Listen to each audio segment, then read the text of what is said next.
In today's video, we visit Benny Russell Park in Santa Rosa County in the Panhandle of Florida.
From the splash pad, looking to the west, across the open field, and by the end of the strip parking, there's a paved pathway that meanders back through the woods.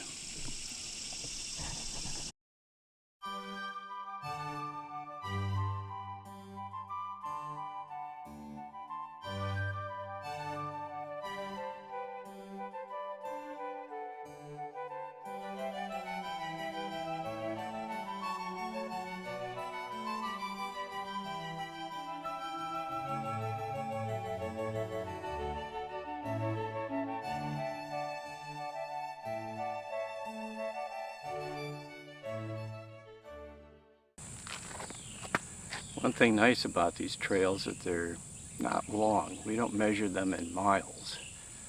So if you want to take another turn, go around the loop again, if you think you're lost, you can just keep moving. So like this past intersection. Do I go that way? Do I go that way? It doesn't really make any difference because they all come back to the same starting point. So it's a pleasant walk out here in the woods this morning.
Thank you for watching.